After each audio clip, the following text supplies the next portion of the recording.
However, the first world countries are quite advanced, and looking at these countries it does not seem at all that these countries will ever collapse. The economy and technology of these countries is very good, and at the same time, these countries are also counted among the most powerful countries in the world, and people from many other countries also dream of coming and living in these first world countries.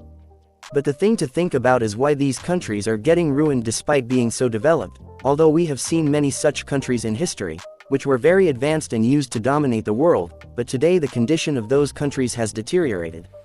And the situation that was there in those countries is happening today in these first world countries. What I mean to say is that, no matter how advanced any country is, one day it definitely starts to decline.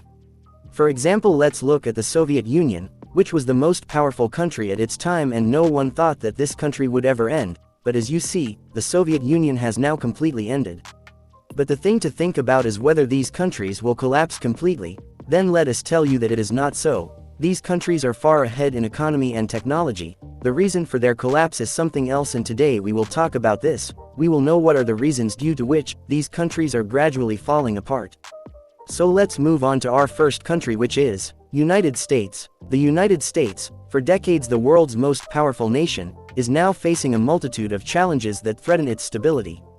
While its economy remains the largest in the world, growing inequality is becoming a significant issue. The wealth gap has widened dramatically, with the richest Americans holding an ever-increasing share of the nation's wealth, while millions of others struggle with stagnant wages and rising costs of living. This growing divide has contributed to political polarization, with deep divisions between the political left and right leading to gridlock in Congress and a general mistrust of government.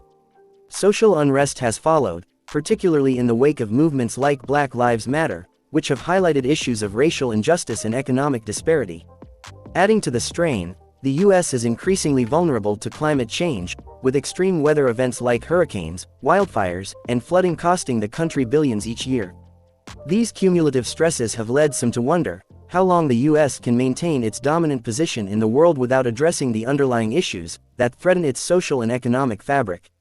Well, if we talk about America, it is the most powerful country in the world in terms of economy, but still today the condition of America is getting worse, because now other countries are also adopting new methods to compete with America. So our next country is United Kingdom. The United Kingdom, once a global empire, has found itself struggling in recent years with political and economic instability. The decision to leave the European Union, known as Brexit, has left deep scars on the nation, creating economic uncertainty and disrupting long-standing trade relationships. The country's economy has slowed as a result, with supply chain issues, labor shortages, and inflation putting a strain on businesses and everyday citizens alike.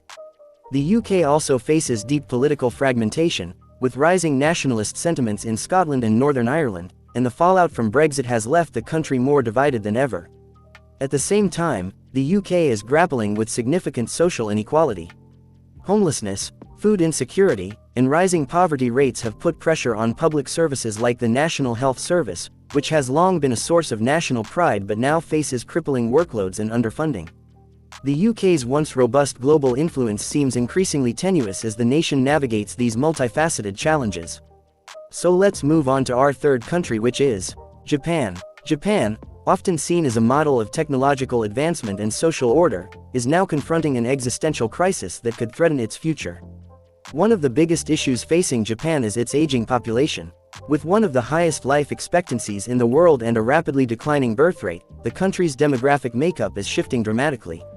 As the population ages, the workforce shrinks, creating labor shortages and increasing pressure on the social security and healthcare systems. Despite efforts to address the issue, Japan is finding it difficult to maintain economic growth in the face of these demographic changes. Meanwhile, Japan's economy, though still the third largest in the world, has stagnated for decades, with low growth rates and a heavy reliance on public debt.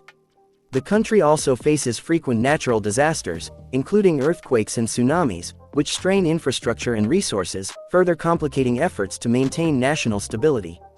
Japan's social fabric, once renowned for its strong sense of community, is also under strain, with rising rates of social isolation and a growing number of hikikomori, young people who withdraw from society. These factors together paint a troubling picture for the future of Japan. By the way, the condition of Japan is getting worse, because there is a large population of elderly people there, as I have already told you, and if Japan does any carelessness regarding this thing, then it is possible that Japan may collapse in the future. So our next country is Italy. A nation known for its rich history and cultural influence, is grappling with deep-seated economic and political challenges. Despite being one of the world's top economies, Italy has long struggled with slow economic growth. High levels of public debt, combined with low productivity and an aging population, have created a difficult economic environment.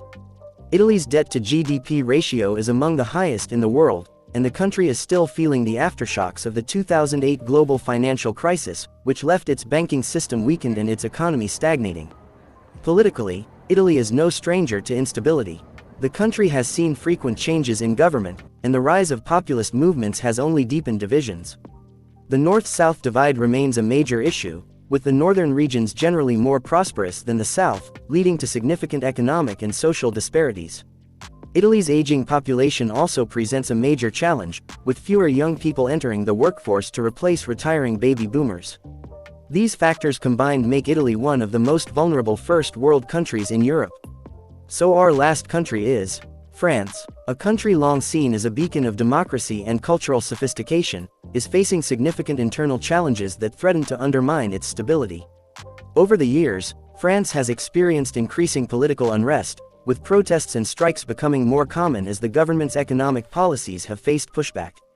Issues like labor market reforms and pension cuts have sparked massive protests, reflecting growing dissatisfaction with the state of the economy.